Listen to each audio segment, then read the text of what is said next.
नमस्कार दर्शकों, मैं हूं परसों की आई हुई कल्की Verma.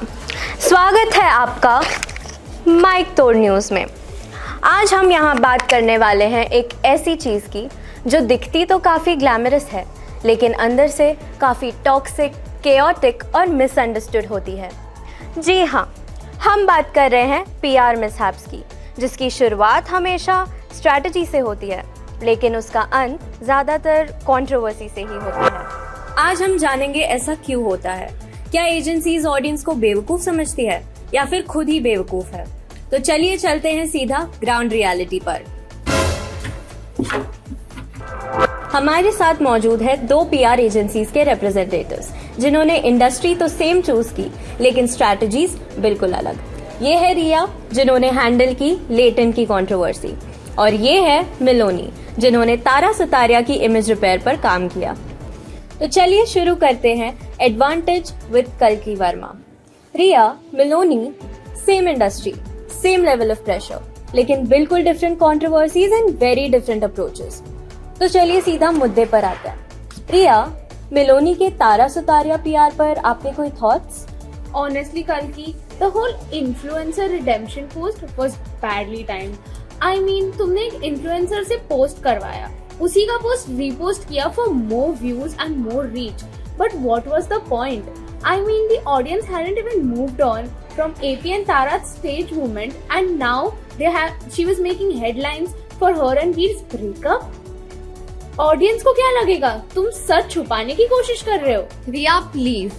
Our job is to change the perspectives fast, and that video gained millions of views. And influencers का काम होता है context देना. कॉन्टेक्स्ट तो तब दोगे ना जब पर्सनल लाइफ ही स्टेबल हो। I mean, Tara was making headlines for her breakup with Veer. It felt more of a manipulative post than a clarification, Miloni, any defense? Certainly. Let's talk about your case. Shall we? Ranveer Alabadia, The Late Show. आपके client ने ऐसी चीजें बोली है वो show पे कि पूरी कंट्रोवर्सी खड़ी हो गई, पूरा शो बंद कर दिया। Hold on, Miloni. Even you know that was content misconduct.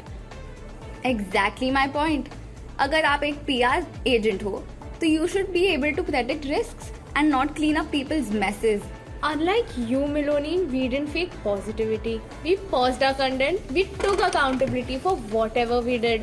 And we also changed his originality from a comedian. You changed his originality. I mean, Miloni, it was better than your influencer redemption post. You didn't even give audience the time to process. She's still getting hate. Oh my god, she's still getting hate. It does not make sense at all. Guys, stop. Please. ये news room है, तुम्हारे Twitter का page नहीं। दर्शकों, आप देख रहे हैं पीआर के सबसे बड़े classic failures, bad timing and bad risk assessment. आप दोनों अपनी डिबेट प्लीज बाहर कंटिन्यू कीजिए। ये दोनों तो एमेचर्स थे, इन्होंने हमें दिखाया कैसे स्ट्रैटेजी बोल बोल के पीआर डिजास्टर्स क्रिएट होते हैं। सवाल ये है कि एक्चुअल पीआर होता कैसे है, इसलिए हमने इंटरव्यूज लिए दो रियल पीआर प्रोफेशनल्स के। तो चलिए जानते हैं उनसे, जो सिर्फ हेडलाइंस नहीं आउटकम्स भी हैंडल करते हैं। What do you think PR actually is? Is it more of a strategy or damage control? I think PR is a mix of both, and it's also situational. So if there's a promotion coming up, you would use it as a strategy, and if you need to fix something, you would move more on the damage control side. PR 70% strategy है and 30% damage control है, पर irony ये है लोग PR को तभी notice करते हैं जब क्राइसिस होता है, जब सब कुछ स्मूथ चल रहा होता है तब पीआर इनविजिबल होता है। What is the worst PR instruction that a client has ever given to you and then उसको सुनते ही आपने सोचा हो कि नहीं, इससे तो FIR हो सकती है? FIR हो सकती है. So we have one artist on an entourage, which was a part of Big Boss Marathi, which is a mainstream sort of a program in Maharashtra. And two of her dialogues which she was given from the team were very, against the ruling party in Maharashtra. So we decided not to do them because we knew we were going to face like a legal issue after that. Worst PR instruction जो मुझे मिला है कि ignore करते हैं, लोग भूल जाएंगे, कुछ स्ट्रॉन्ग रिप्लाई दे देते हैं, डिलीट कर देते हैं, बट नहीं, इससे कोर्ट केस बन सकता है यूजुअली। सो मेरा यही रहता है आंसर कि नहीं, क्लाइंट्स इमोशनल होते हैं, हमें लॉजिकल होना पड़ेगा। पीआर का केओस तो आपने देख लिया, अब टाइम है क्लैरिटी का, क्योंकि पीआर सिर्फ फायर फाइटिंग का गेम नहीं है।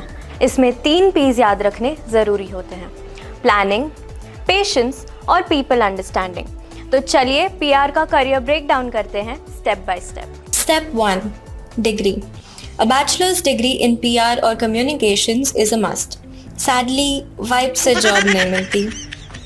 Step 2, internships. कॉलेज के बाद सीधा PR मैनेजर नहीं बन सकते, sorry. Internships or entry-level jobs teach you how PR actually works. Step 3, find your niche. PR एक single job role नहीं है. It is an ecosystem of multiple parts, जैसे advertising PR, business PR, educational PR, political PR, etc. हर specialization की demands अलग होती है. So it's better if you understand at an early stage which one matches your temperament. Step 4, PR associations. These are a strong source of industry exposure. इनसे आपको काफ़ी सारे benefits मिलेंगे. Choosing the right association can escalate your career growth. Step 5, certifications. ये step optional है, लेकिन बहुत ज़्यादा impactful भी. After all, having a proof of your skills is always better. And the final step, portfolio. A portfolio is your strongest proof. Portfolio का goal simple है. अपने recruiter को बताओ आप थियोरी के साथ साथ एप्लीकेशन भी समझते हो। तो आज के लिए इतना ही, कल मिलेगी कल की वर्मा। तब तक के लिए बने रहिए माइक तोड़ न्यूज़ के साथ।